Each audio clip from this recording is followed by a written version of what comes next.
अस्सलाम वालेकुम जी। आज मैं जिस टॉपिक पे बात करने वाली हूँ इसकी ज़रूरत हर माँ को है और हर बेटी को है। पता नहीं क्यों जाने अनजाने में माएँ अपनी बेटियों से ये बातें करना भूल जाती हैं और वो ये एक्सपेक्ट करती हैं कि बेटियाँ या तो अपनी फ्रेंड्स से ये सब कुछ सीख लें या फिर नेट से, जबकि ये दोनों सोर्सेज ही रिलायबल नहीं है। क्या माँ से भी ज़्यादा कोई चीज़ रिलायबल हो सकती है? तो फिर स्टार्ट करते हैं सबसे इम्पॉर्टेंट टॉपिक से। बिकनी शेविंग कैसे की जाए? प्यूबिक हेयर्स को रिमूव करने का बेस्ट मेथड क्या है? क्या शेविंग करनी चाहिए या वैक्सिंग, या फिर आप कोई क्रीम यूज़ कर सकते हैं या केमिकल्स? तो इसका आंसर है शेविंग। सबसे बेस्ट टेक्निक्स प्यूबिक हेयर्स को रिमूव करने के लिए शेविंग है। क्रीम्स और केमिकल्स आपने बिल्कुल भी यूज़ नहीं करने। कोशिश करें कि आप 3 ब्लेड रेजर लें और कोई भी अच्छा सा बॉडी वॉश ले लें। अगर आपके पास बॉडी वॉश नहीं है तो बॉडी सोप भी इजीली यूज़ किया जा सकता है। वीडियो को बहुत ध्यान से और गौर से समझना है, क्योंकि being a doctor vaginal problems इतने ज़्यादा कॉमन हो चुके हैं, इनग्रोन हेयर की प्रॉब्लम्स बहुत ज़्यादा है। तो इन सब चीज़ों को ट्रीट करने के लिए आपके पास सबसे पहले छोटा सा इक्विपमेंट होना चाहिए। एक आपने 3 ब्लेड रेजर ले लेना है और साथ में एक ब्लंट सीजर। ब्लंट सीजर आपको इजीली मार्केट से मिल जाएगी। आपने शार्प सीजर नहीं लेनी, आपने वो सीजर लेनी है जिसका एंड ब्लंट हो। दूसरा बेहतरीन तरीका अपने प्यूबिक हेयर्स को रिमूव करने का कोल्ड वैक्स के थ्रू है। अब मैं आपको step by step proper shaving करना सिखाऊंगी। अब आप इसको कंसीडर करें कि ये आपका प्यूबिक एरिया है, ये पूरा। इसमें आपके वेजिनल लिप्स इन्वॉल्व नहीं हो रहे, ये सिर्फ हम प्यूबिस की बात कर रहे हैं। मतलब कि आपके वेजाइना के अपर पोर्शन, जहाँ पे मेन हेयर ग्रोथ होती है। अब प्रिटेंड करें कि मैं अपने हैंड पे बॉडी वॉश ले रही हूँ। आपने थोड़ी सी अमाउंट में बॉडी वॉश लेके उसको अच्छे से लेदर क्रिएट कर लेना है। जब झाग बन जाएगी तो आपने उसे अपने प्यूबिक एरिया के ऊपर अच्छे से अप्लाई कर लेना है। उसके बाद आपने इस डायरेक्शन में अपने हेयर्स रिमूव करना स्टार्ट करने हैं। जब एक डायरेक्शन में ज़्यादा हेयर्स रिमूव हो जाएंगे, फिर आपने ऑपोजिट डायरेक्शन में हेयर्स रिमूव करने हैं। इस तरह आपके सारे हेयर्स प्रॉपरली रिमूव हो जाएंगे और इनग्रोन हेयर्स का खतरा बिल्कुल नहीं रहेगा। फर्स्ट टाइम आपने ब्लेड हेयर ग्रोथ की डायरेक्शन में फेरना है और नेक्स्ट टाइम ऑपोजिट डायरेक्शन में। अब बात करते हैं वेजिनल लिप्स की। ये सबसे सेंसिटिव पोर्शन है, इसलिए आपने यहाँ पे कोई भी बॉडी वॉश, किसी किस्म का केमिकल कुछ भी अप्लाई नहीं करना। सिर्फ आपने बालों को हल्का सा पानी से गीला कर लेना है और उसके बाद सीज़र से बाल कट करने हैं, इस ब्लंट सीज़र से।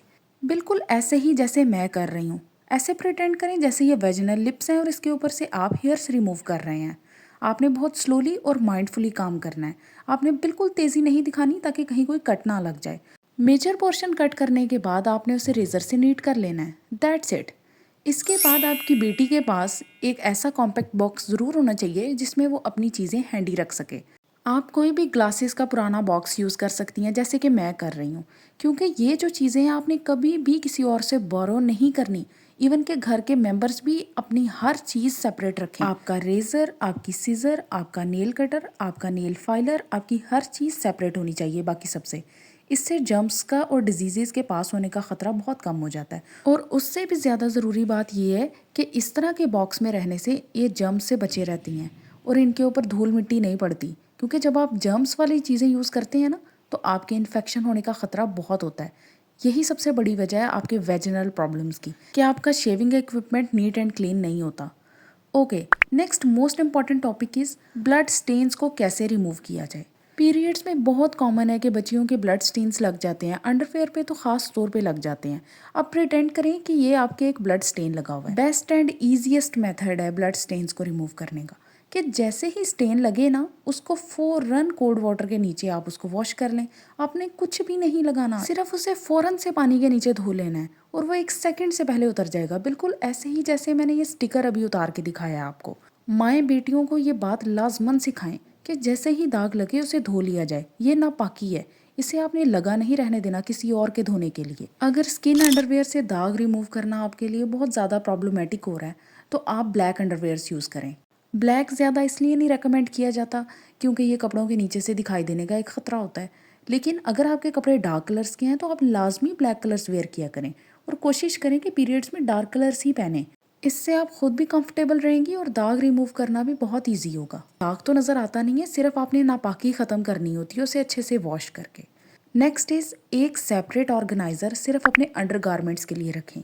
मैंने तो ये दराज से परचेज़ किया है। ज़रूरी नहीं है कि आप इसे ख़रीदें, बल्कि आप कोई भी पुराना कार्डबोर्ड का बॉक्स भी यूज़ कर सकती हैं, या फिर कोई भी ऐसी जगह जिसमें आप सेपरेटली कोई ड्रॉअर है आपके पास, आप उसमें रखें। लेकिन अपने अंडरगारमेंट्स को अपने रोज़मर्रा के कपड़ों के साथ मिक्सअप ना होने दिया करें। This is very unhygienic and it sound so disgusting. Last but not the least, बहुत ज़्यादा डिमांडिंग क्वेश्चन है कि ब्रेस्ट साइज़ कैसे इंक्रीज़ किया जाए। खुदारा ब्रेस्ट साइज़ को इंक्रीज़ करने की तरफ ना जाएं।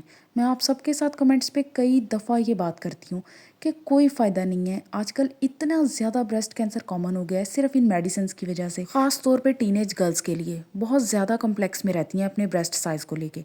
मदर्स, ये आपका फ़र्ज़ बनता है, बेटी को समझाएं, ब्रेस्ट साइज से कोई फर्क नहीं पड़ता। आजकल बच्चियां माओ से छुप के क्रीम्स लगा रही होती हैं। कोई भी ऐसी मेडिसिन जो आर्टिफिशियली ब्रेस्ट साइज को इंक्रीज करती है, उसके अंदर कैंसर कॉज करने का पोटेंशियल उतना ही ज़्यादा होता है।